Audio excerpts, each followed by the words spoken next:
janë endur zana. Ato ishin të bukura sa t'i merrnin syt. Ishin 600 zana. 300 zana të veshura me guna të bardha dhe 300 me guna të zeza, të cilat laheshin në det e fshiheshin në pyll. Kur mbritën në të troje, ato e kuptuan se kishin gjetur tokën, ku nuk mungonte asgjë nga ato që duan për të jetuar. Kuptuan se kishin gjetur vendin që kishte diell edhe shi, det dhe mare, fush dhe kotër, vendin që të gjithë e lakmojnë, më të mirin në mesin e dheut. Sipas legjendës që mbijeton edhe sot në këto troje, një profeci e vjetër thoshte se këto zana do t'i largonte nga kjo tokë e bekuar vetëm njeriu me 2 kokë.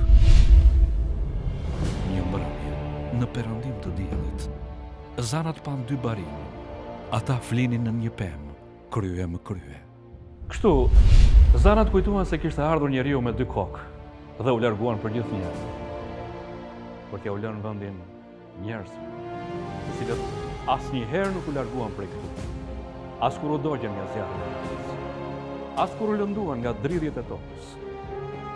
Kjo është lezhja që kurrë nuk u përkis. Edhe këta janë lezhjanët që deri më sot kanë frymuar këtyre anëve.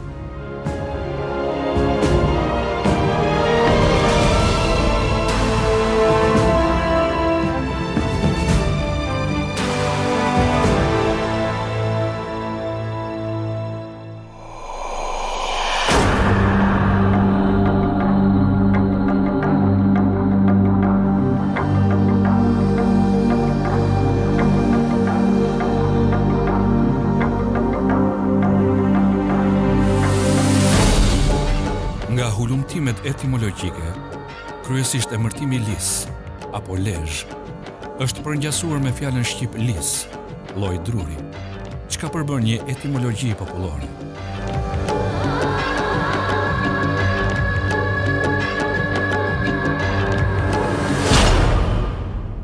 Ky emër sigurisht që ka kaluar në për disa faza për të ardhur deri tek emri i sotëm lezh, por të gjitha fazat e evolucionit të këtij emri dëshmojnë se këtu ka qenë një popullsi shqiptare dhe në gojë të shqiptarëve emri është transformuar sipas ligjeve fonetike të gjuhës shqipe. Ka pas një fazë të ndërmjetme që lisusi është quajtur lesh. Jemi në periudhën latine kur ka ndodhur edhe ky ndrim fonetik nga ija që ka emri i lirishtes në zanoren e.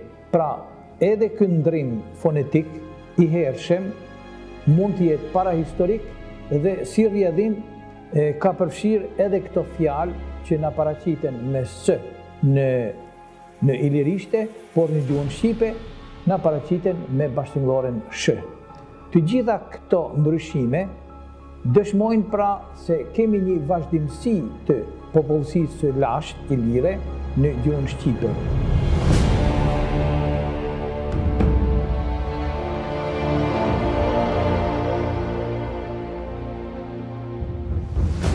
Në lezh, zanafilla e historisë njerëzore gjallon që në periudhën parahistorike, në epokën e bronzit dhe të hekurit.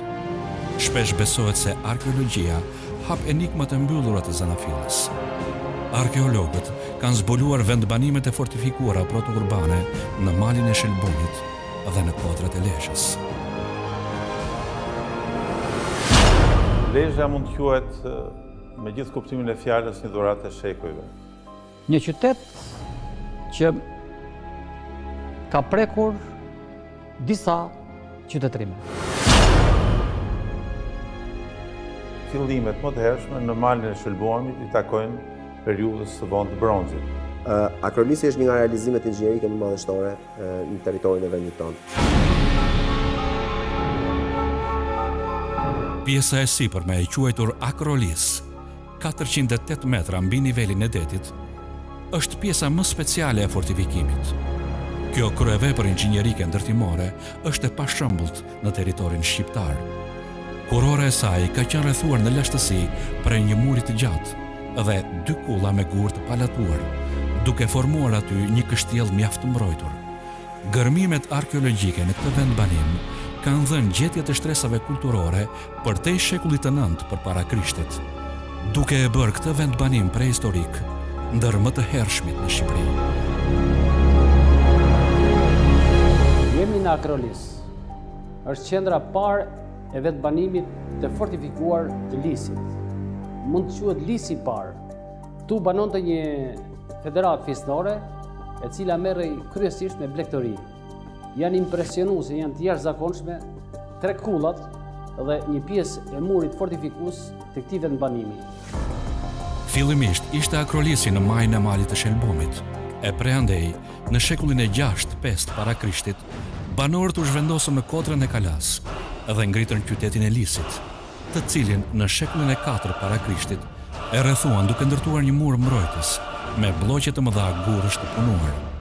Fortifikimet qarkojnë 20 hektar qytet në Akropol, nga maja e Kodrës deri te porti lumor në breg të Drinit, që e lidhte qytetin e lashtë me limanin e Shëngjinit edhe me brigjet e Mesdhejut. Mbi Kodrën e sotme, mbi qytetin e Lezhës, në rreth shekullit 5 krijohet një qendër e vogël proto-urbane, e cila në fillim të shekullit 3, rreth vitit 280 para Krishtit, kthehet në qytet fortifikuar me dy krah që varen që nga Akropoli, që zinte majën e Kodrës, deri tek lumi, i cili në atë kohë quhej Ardaksan. Si ishte gjë tjetër, vetëm një zgjatim i lumit të Zadrimës drejt detit, por që kishte krijuar një afërsi për lidhjen detare dhe kishte dhënë mundësi që Lezhë të kthesh një port detar. Kjo i dha mundësi pastaj që në shekullin e 3 të bëhesh një qendër e dytë e mbretërisë ilire të dinastisë Ardjejve.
Numri i madh i hyrjeve, i kullave, i elementeve fortifikues është një indikator shumë i rëndësishëm i nivelit lart inxhinierik të këtij fortifikimi.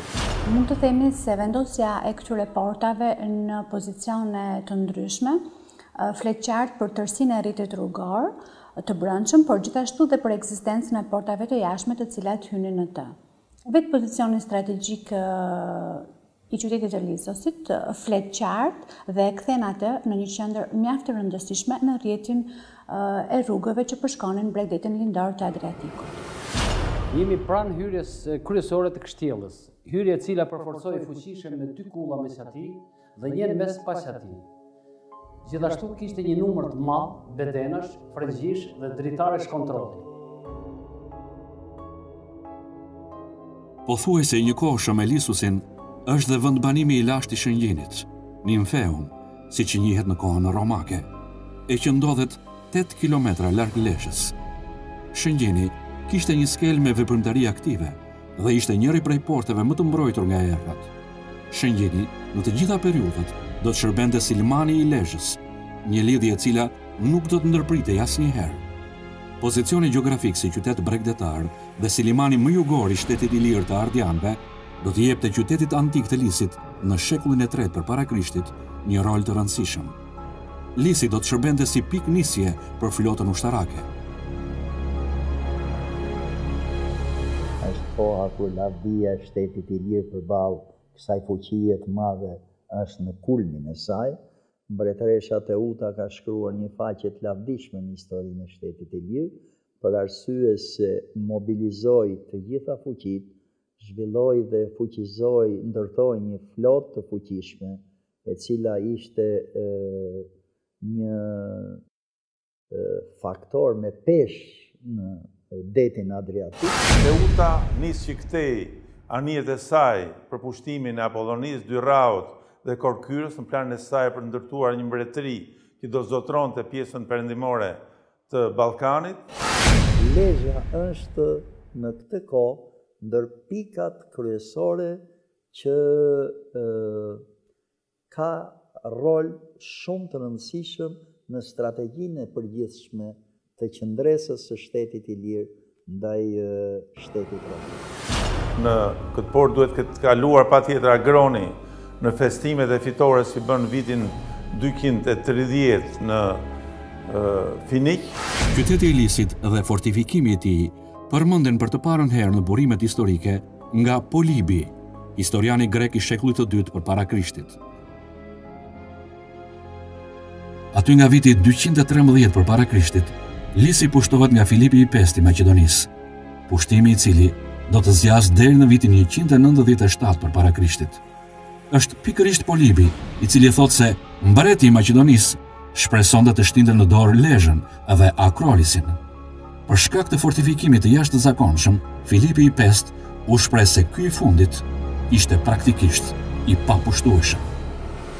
Përmendet edhe një herë tjetër në histori, në vitin 213, kur sulmohet nga Filipi i Pestë i Maqedonisë në planin e tij për ta kthyer Bregdetin i lirë në një bazë për sulmuar Romën. Lezhë, si duket, ju duk një vend i përshtatshëm për të grumbulluar flotën dhe për sulmuar Italinë. Përmendet përsëri nga Polibi këtë radhë si rezidencë e mbretit Genti, mbreti i lirëve, siç quhet ai në burimet historike të kohës. Ktu kalon Genti përpara se të nisi betejën e tij të fundit në vitin 168 kundër romakëve dhe këtu Anici, pretori romak, vendos ushtrinë e tij përpara se sulmoi Shkodrën në betejën përfundimtare në luftën e tretë ilire romake. Edhe pas pushtimit romak të Ilirisë, pirustët zhvilluan rezistencë të ashpër, edhe për të shuar kryengritjet e pirustëve, thuhet se në Iliri ka ardhur vetë Jul Qezari. Herë të parë, historikisht përmendet në vitin 229, kur Teuta humb luftën kundër Romës, Lisi duket që i kalon romakëve ose atyre që u bën aleat romakëve, që në rast ishte Demeter Fari, si tutori i mbretit Pine. Është i njohur fakti që Jul Qezari ka pasur një qëndrim ka pasur ka shkelur viset lindore të Adriatikut dhe midis tyre ka shkelur dhe në tokat tona. Pra, nuk përjashtohet dhe Lezhë, pa diskutim. Tej vjen Cezari për të bërë hapin e tij të parë për vendosjen përfundimtare të pushtetit romak në Iliri, duke vendosur kolonët e parë romak të Ilirisë.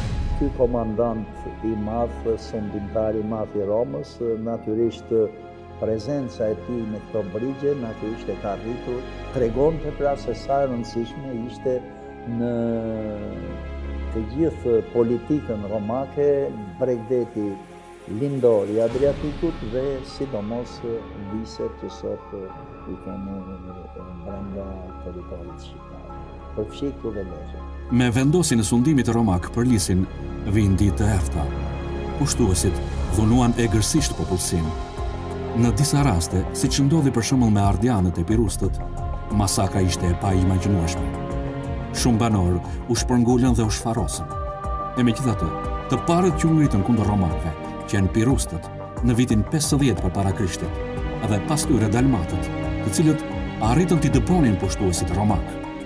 Megjithse kryengritjet shtypeshin me egërsi, ilirët përsëri ngrinin krye kundër pushtuesve romak.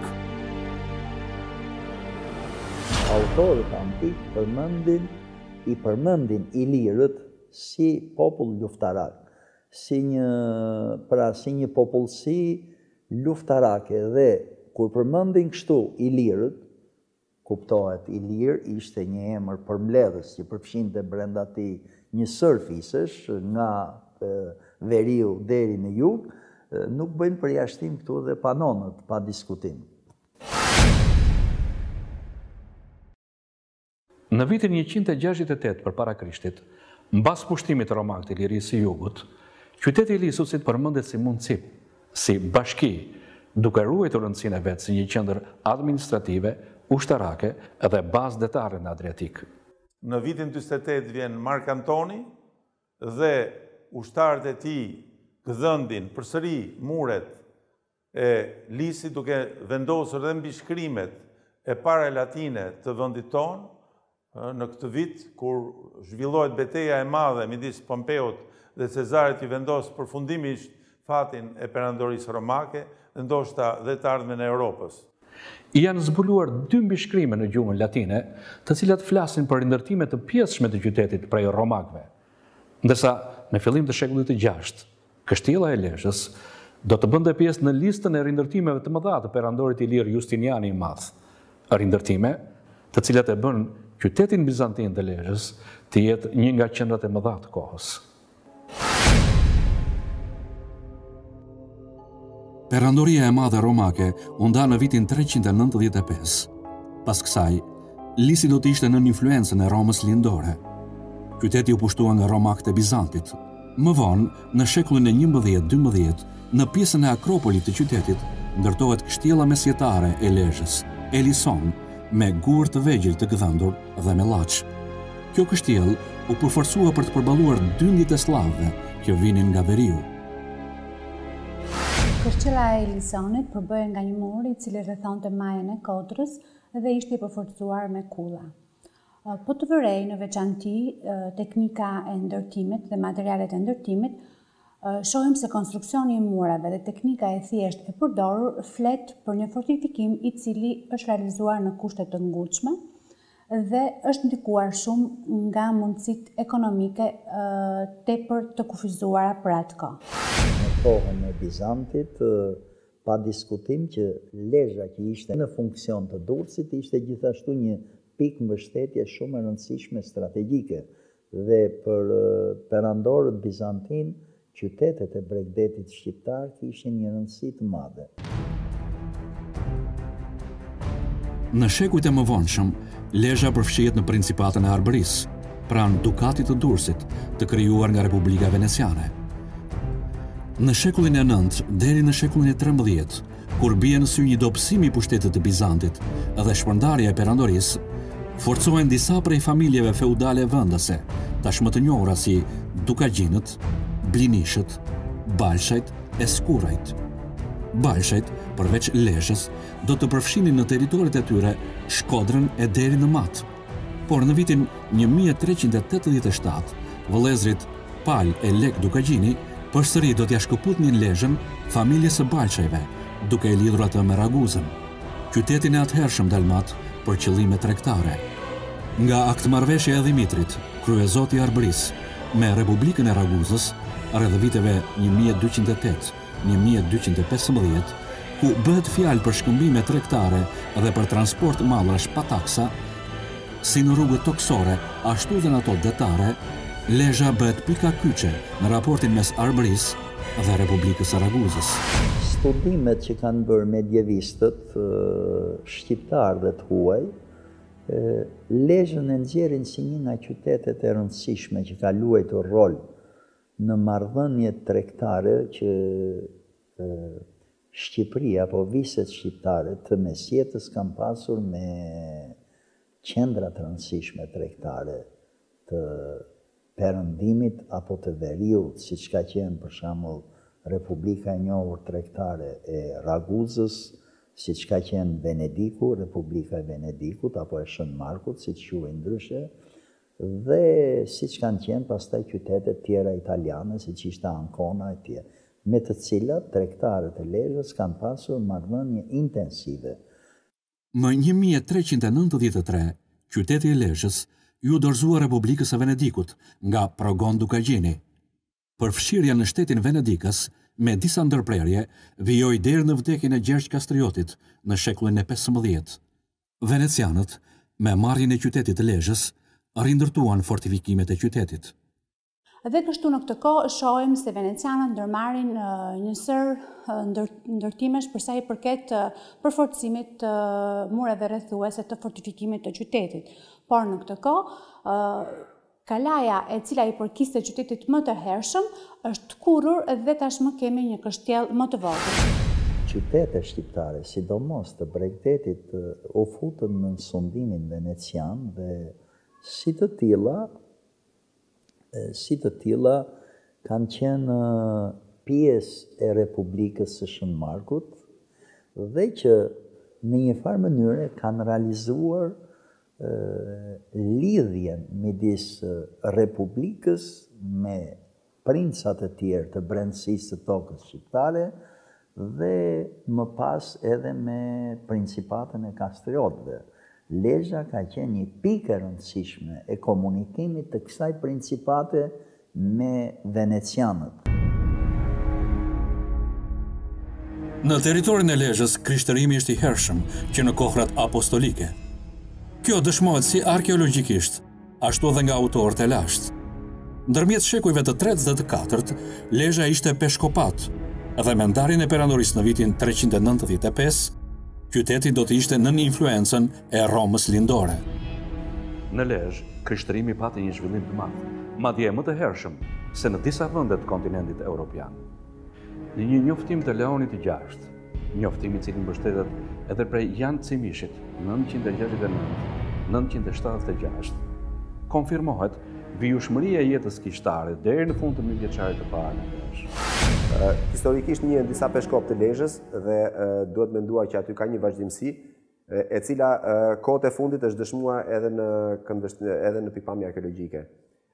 Njihen monumentet e antikitetit vonë, monumentet kristiane të antikitetit vonë në Lezhë, njihen shumë mirë edhe monumentet mesetare, edhe kërkimet e bëra posaçërisht për identifikimin e varrit Skënderbeut, dhe vazhdimësia është fare e qartë në Lezhë, madje ndoshta është më e qartë edhe se në qendra të tjera. La storia comunque della diocesi di Lezhë è abbastanza chiara nel senso. Historia e dioqezës së Lezhës është mjaft e qartë. Ekzistenca e saj tregohet nëpërmjet shumë dokumentave nga shekulli i parë deri në shekullin e 6. Dokumentat arkeologjik më të shpesht fillojnë të shfaqen pikërisht nga shekulli i 4 deri në shekullin e 6, ku kemi edhe monumente shumë domethënës, në të cilët rubinët aktualisht janë reduktuar por që të lënë të kuptosh madhështinë edhe rëndësinë e këtij realiteti kishtar. Poche rovine, ma che lasciano intuire una certa grandezza e importanza di questa realtà ecclesiastica. Un altro momento importante certamente è l'inizio della guerra iconoclastica che... Një moment tjetër i rëndësishëm është fillimi i thyerjes së ikonave që shënon ndarjen mes perëndimit edhe lindjes me perandorin Leone III Saurico, i cili ka një jehon direkte mbi territorin e Lezhës, që në këtë epokë është në jurisdiksionin e peshkopëve të Romës, e më vonë në jurisdiksionin e peshkopit të Konstantinopolit. Vescovo di Roma e messa sotto la giurisdizione. Krishtërimi në Lezhë duket se ka zënë fill me Shën Palin Apostoll, që e përhapi ungjillin nga Jeruzalemi në Iliri, por i peshkëvia e Lezhës dokumentohet vetëm që nga viti 592 në vazhdim, kur ishte i peshk Gjoni, emëruar me letrën e Papa Gregorit. E madje ka përsëri një periudhë të errët. Ishin 768 vjet që për mungesë dokumentacionesh nuk dihet se cilit kanë qenë titullarët e dioqezës. Vetëm në vitin 1360 del në skenë i peshkvi Dionisio, fenomen i cili pothuajse në të njëjtën kohë ka ndodhur edhe në Shkodër. Por vazhdimësia e veprimtarisë fetare në dioqezën e Lezhës del edhe nga fakti se që kur Gjoni emërohet si peshkop i Lezhës, e deri tek dom ndret Saad Shia, shërbyen këtu më se 40 i peshkv, nga këta 15 shqiptar që mbajtën gjallë fen dhe adhetarin.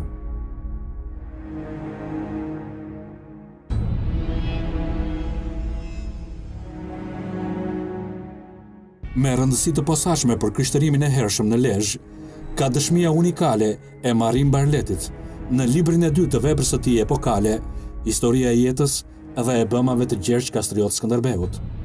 Barleti tregon për viset rreth Lezhës e Zadrimës, për qark lumit Drin. Atje shihen shumë gjurmë të lashtësisë, qytete e tempuj fort të përmendur të Perëndisë.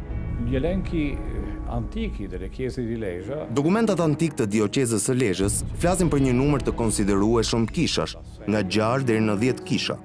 Këto dokumente gjenden brenda për brenda, edhe në zonat caktuara si për shembull këtu në kodrën e Marlekajve. Megjithatë, për këtë kemi edhe dëshmi dhe gjurmë edhe në fshatrat e Lezhës. E tracce anche fuori nella zona di campagna. Ma dal punto di vista direi anche artistico e në këndvështrimin artistik, por edhe për sa i përket historisë së artit në Shqipëri, zën vend të rëndësishëm edhe ekzistenca e 2 kishave në Balltre, Shëm Prenda në Balltre dhe Shëm Barbara e Planës. Santa Barbara di Plana. Katedralja Shënkollit, e shndruar sot në memorial për vendvarrimin e Skënderbeut, ndodhet në pjesën e poshtme të qytetit antik të Lisusit. Zburimet arkeologjike tregojnë se kisha e Shënkollit ngrihet mbi mbetjet e 2 kishave të tjera të mëparshme, me hershme të cilave daton në periudhën paleokristiane, shekulli i 5-6 pas Krishtit. Kisha ose katedralja e Shënkollit të Lezhës është unikale në Shqipëri. Për çfarëdo lloj periudhe që kemi duke folur është unikale. Duke qenë vendvarrimi i Skënderbeut, ajo është shndërruar në një lloj altari kombëtar, në të cilën nuk mundesh thjesht të shkosh dhe ta shikosh si arkeolog. Unë vetë kur shkoj e shoh një tempull të nazionalizmit. Le chiese più significative ancora esistenti.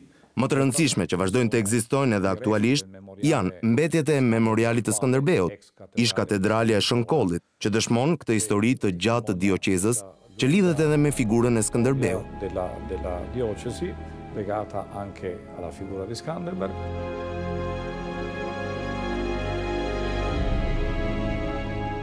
Zbulimi këtu i disa shtresave kulturore që lidhen njëkohësisht me periudha të ndryshme kulturore, duke filluar që nga shekujt e perandorisë romake, dëshmon për një proces shëndrimi që shkon në përputhje me ndryshimet historike të kalimit nga antikiteti deri në mesjet.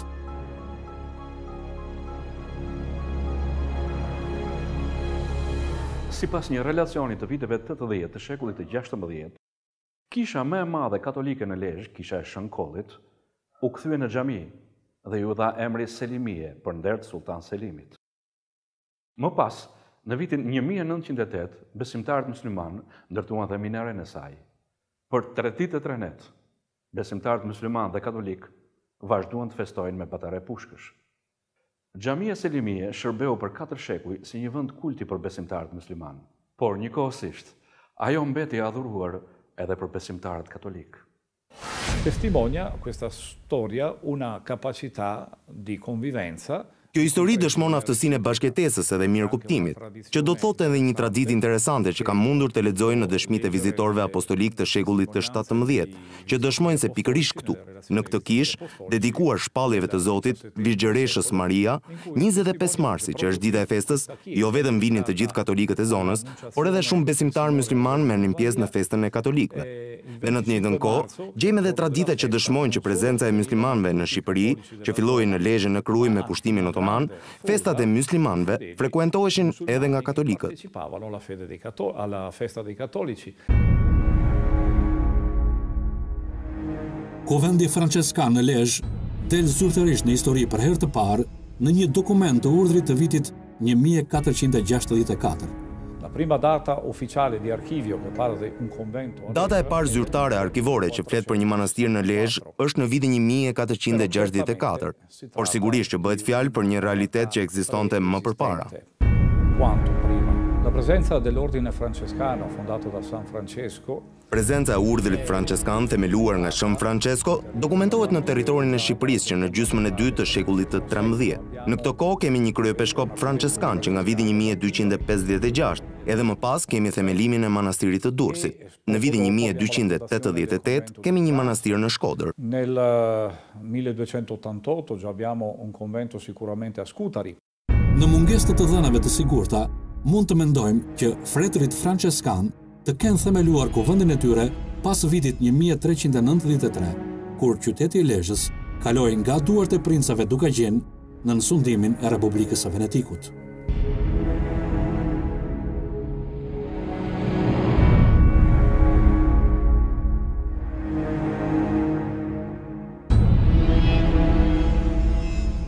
Nga gërmimet arkeologjike, por edhe nga të dhënat e relacioneve të Picit, Orsinit e të tjerëve, mund të hedhim dritë mbi koleksionin e kishave të zonës së Lezhës.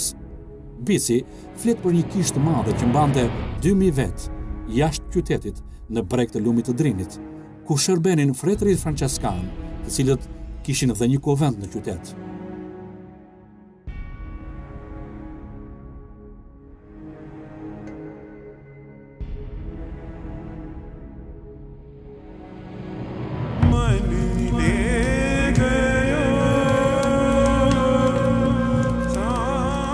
Tashmë, të tjera erëra, luftrash dhe pushtimi po frynin mbi këto vise.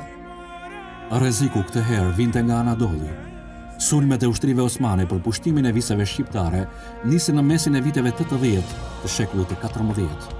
Në muajin gusht të vitit 1385, Balsha i dytë i shkruan dhe Republikës së Venetikut se zotrimet e tij ishin në sulmet e përditshme të ushtrive osmane. Inkursionet turke shpejt ushtrinë në Shqipërinë e epërme deri në Lezhë, si edhe në Shqipërinë e poshtme.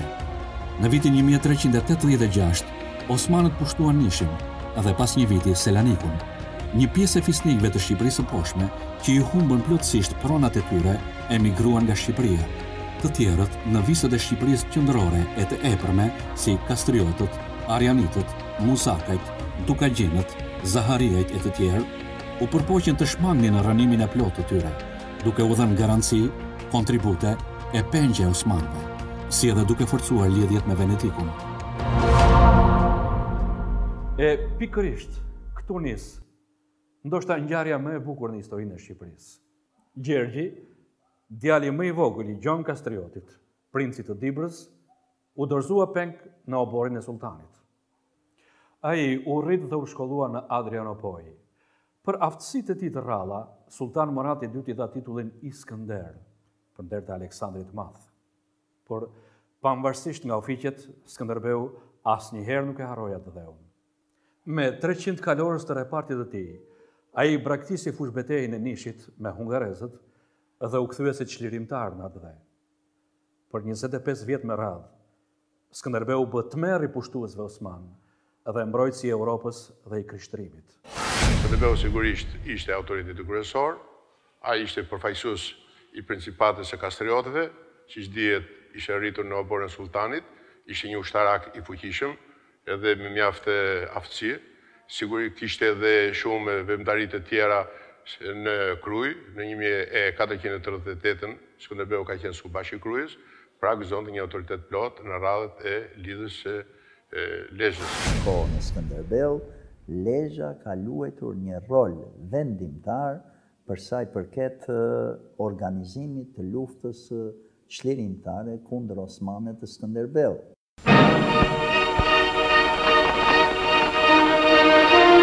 Skënderbeu me ushtrinë e tij zhvilloi 25 betejë gjatë shekullit të 15, nga të cilat ai humbi vetëm 2, atë të Svetigradit dhe të Beratit, ku u tradhtua nga shoku i tij më i mirë, Mojsi Goleni.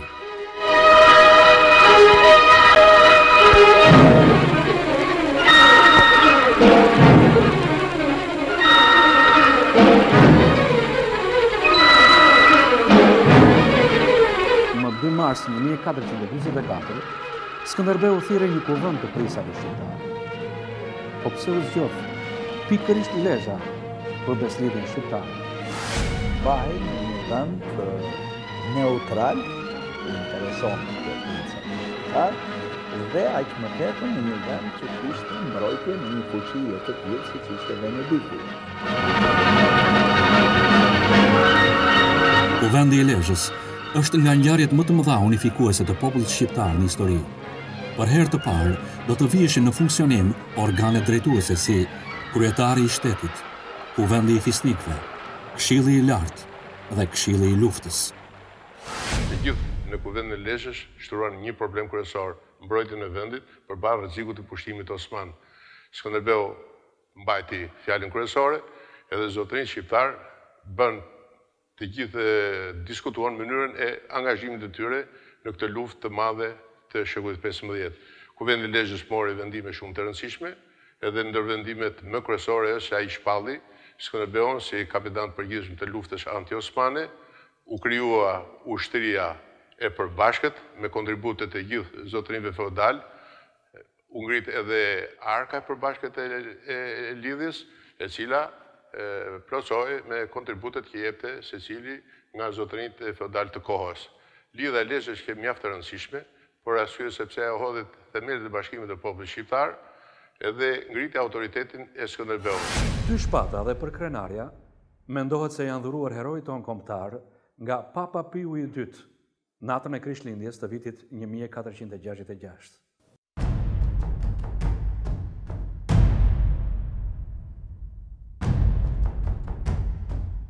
Armët e Skënderbeut në Shqipëri ekspozohen për herë të parë në Muzeun Historik Kombëtar.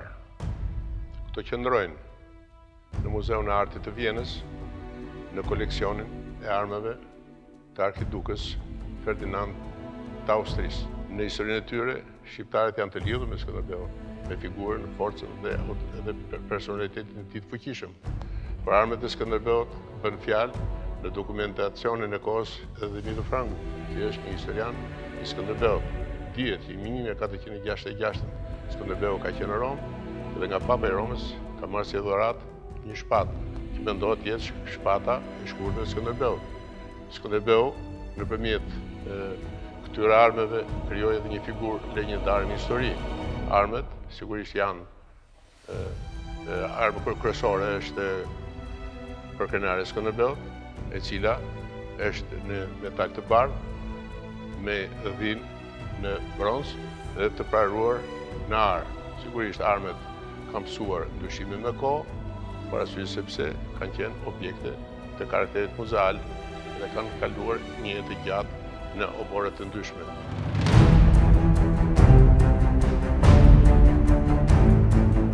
Me vdekjen e Skënderbeut më 1468, mori fund edhe beslidhja, pasi princat nuk arritën të gjenin gjuhën e përbashkët. Më 1478, turqet e pushtuan Lezhën. Kur hynë në qytet, ata e hapën varrin e Gjergj Kastriotit në katedralen e Shënkorrit. Sipas tregimit të Marin Barletit, turqet i morën kockat e Skënderbeut, i mbështollën në flori dhe argjend, për t'i përdorur si hajmali mbrojtëse në betejë.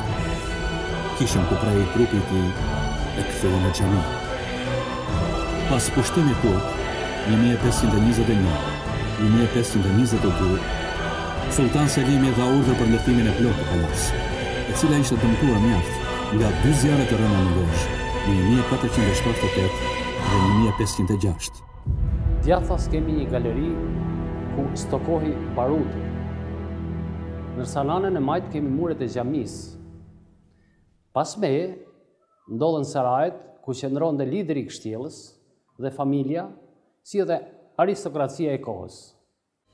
Historiani venedikas Sanudos më 1521 shkruan: Turqit duan gjithnjë ta ndërtojnë Lezhën dhe për këtë sultani ka akorduar 3000 dukate ari, 50 mjeshtër dhe 70 kuaj.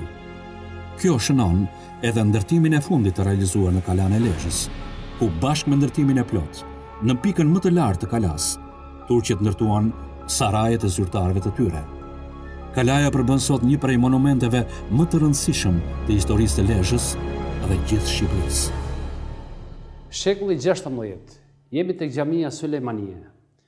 Xhamia ishte 2 kaçe me mafil, me çardak, pra me një kat të dytë në pjesën ku qëndronin edhe gratë. Sot ruhet pjesërisht mirë, mund të shohim mirabin e ruajtur, si edhe dritaret edhe pjesën e minares. Natyrisht që sundimi Osman në tokat shqiptare solli një varkë rrjedhojash në planin politik, ekonomik, social dhe kulturor, po ashtu dhe fetar. Në pjesën më të madhe të popullsisë u përhap feja e re, feja islame, e cila u shoqërua me ndërtimin e një vargu objektesh të kultit islam, si që ishin xhami, medrese, teqe e të tjera. Jemi në shekullin e 17. Ky është oborri i brendshëm i madh i kështjellës. Në anën e djathtë timen ndodhen kullat mbrojtëse dhe disa kazerma të ushtrisë, kurse pas meje janë disa ambiente banimi dhe zejtarie të kohës. Më 1506 pushtohet nga turqit dhe ishulli i Lezhës. Lezhë, si gjithë trevat shqiptare të rëna në ngushtimin osman, u përfshi në organizimin e ri, si një kaza e veçantë. Kuvëndet e vëllezërve franceskan kanë qenë vatra të rëndësishme intelektuale, madje edhe të mësimit të gjuhës shqipe në mesjet e më vonë. Gjatë periudhës së pushtimit osman, i peshkëvia e Lezhës e ka patur rezidencën e saj në fshatin Mërqi, ku me përkujdesin e Papa Klementit të 11, të mbiquetur Albani, për arsye të prejardhjes së tij shqiptare, u mblodh Kuvendi i Arbërit në vitin 1703, një prej dëshmive më të rëndësishme të historisë e kulturës sonë kombëtare. Ai pati karakter adhëtar, doli hapur në mbrojtje të gjuhës e përcaktoi masa konkrete për librat e shkollat në gjuhën shqipe. Nga ky koncil u kërkua që në Kish në shkolla të flitej shqip, që edhe misionarët e huaj duhet të mësonin gjuhën e besimtarëve, të cilëve u shërbenin. Ky aktivitet shumë i rëndësishëm që ndërmerr Kisha Katolike në Shqipëri për organizimin në shkallë kombëtare të një kuvendi të tillë, i cili mori vendime të rëndësishme për sa i përket jo vetëm fuqizimit të pozitave të krishterimit katolik përballë përhapjes së islamit, por dhe vendime të rëndësishme që kishin të bënin me gjuhën shqipe, me fuqizimin e elementëve të identitetit kombëtar të shqiptarëve të tjerë.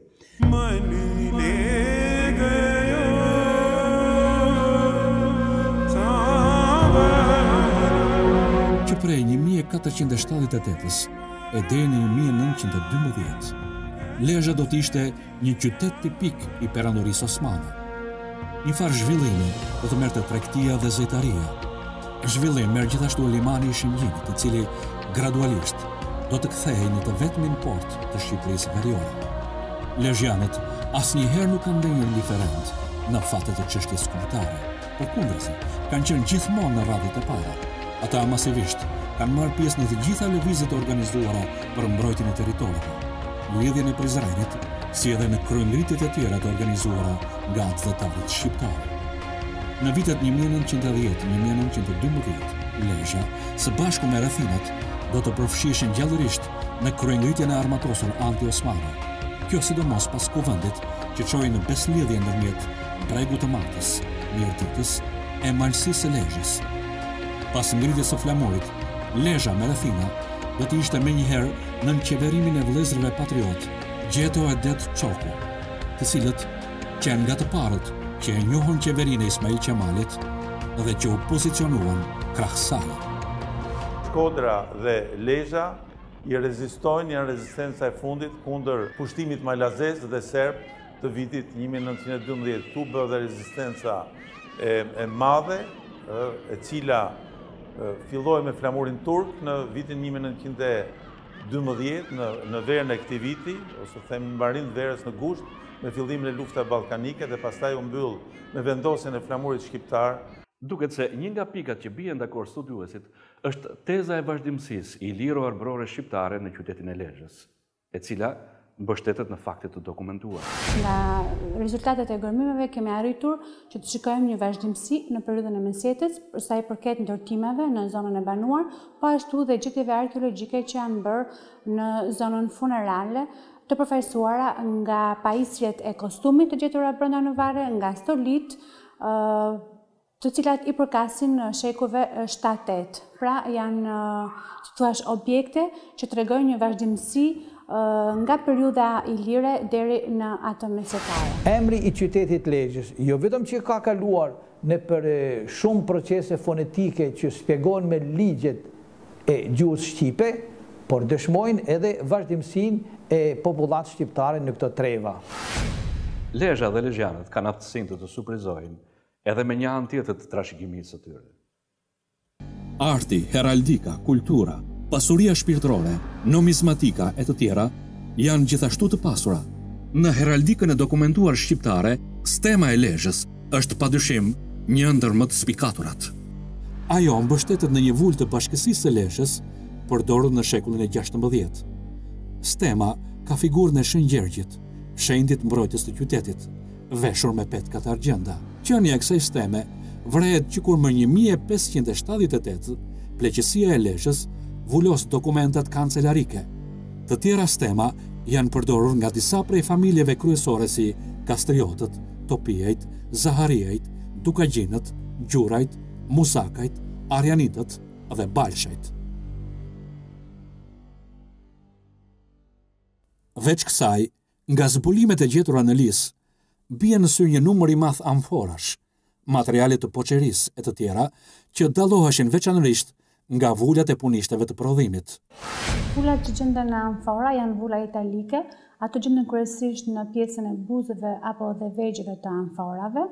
Janë vula të cilat pasqyrohen me gërma dhe tregojnë për prodhuesit dhe pronarët e punishteve italike të cilat u vendosën në qytetin e Lissosit në periudhën kur qyteti mori statusin municipium, që do të thotë qytet në përmasa të mëdha ku vendosën tregtar dhe zejtar italik krahas atyre vendas.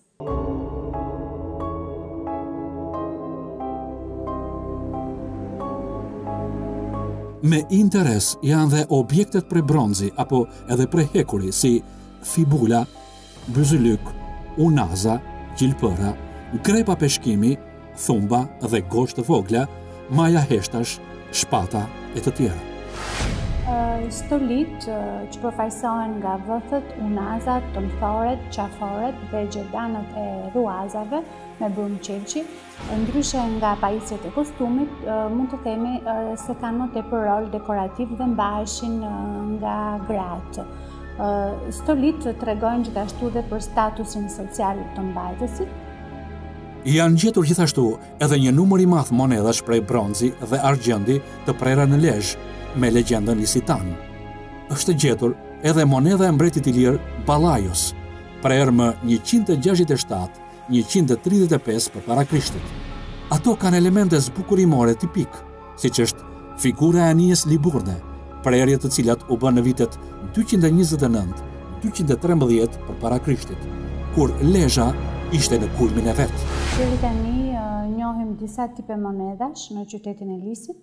Monedat e para kanë në faqe portretin e mburojës dhe në shpinë për krenaren ilire me legjendën Lisitan.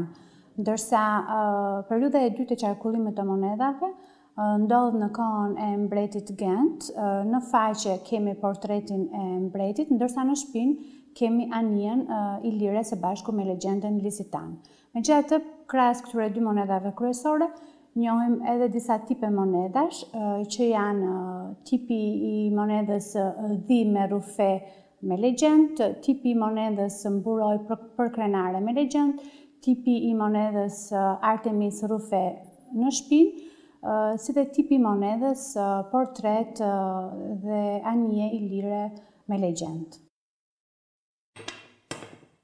I pari veprim bankar në Shqipëri është kryer pikërisht nga qyteti i Lezhës. Gjergj Kastriot Skënderbeu, me cilësinë e kryetarit të shtetit të Arbërit, në vitin 1452 e kreu këtë akt financiar. Në bankën e qytetit të Raguzës, në Dalmaci, Papa Nikolaj V kishte depozituar një sasi të konsiderueshme dukatash ar ndihmë për Shqipërinë.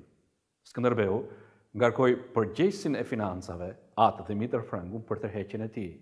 Sipas rregullave mesjetare të kohës, prokura duhej të notarizohej në një zyrë notariale me licencë.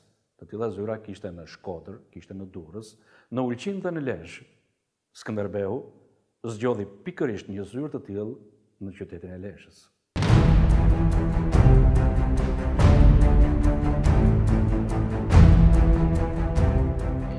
Mendoj se termi më i përshtatshëm për të dekodifikuar atë që përfaqëson kultura qytetërimi që është shujtë në këtë qytet është palimpsesti. Ky është një qytet që i ka të gjitha fazat e jetës në historinë e këtij vendi. E ka fazën ilirike, ka fazën e Arbanonit dhe ka dhe fazën shqiptare. Edhe në të trija këto faza, në të trija këto periudha të mëdha, ka shenjën e vet. Është palimpsest jo vetëm në kuptimin që periudhat historike mbishtërsohen njëra mbi tjetrën, por edhe për faktin se këtu kulturat preken në njëra tjetër. Ju e dini fare mirë se në këtë mjedis gjendet një faltore ku shenjimi nis në latinisht dhe vazhdon në helenisht. In hoc templum nis në latinisht dhe vazhdon në helenisht. Pra, ky është vendi ku preket romaniteti me helenitetin, po ky është vendi ku ka sunduar kultura shqiptare.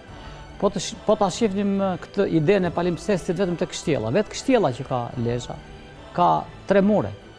Muri më i largëm është i padukshëm, është i pazbuluar. Muri i mesëm është i zbuluar dhe muri i fundëm është muri i periudhës veneciane. Pra, vetë Kështjella është një lloj palimpsesti që ka shtresën përmbi shtresë. Emri është që ka shkruar një lloj palimpsesti.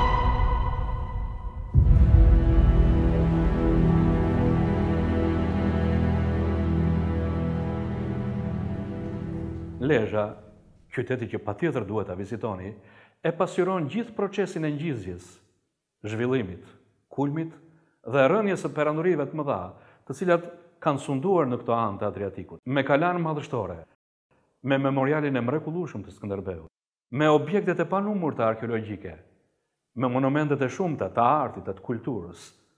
Lezhë, e lakmuara e bukur, do t'ju fal besën e burrit, shkëlqimin e diellit, bukurinë e detit e të rërës, dhe ndjelljen e fëmijës.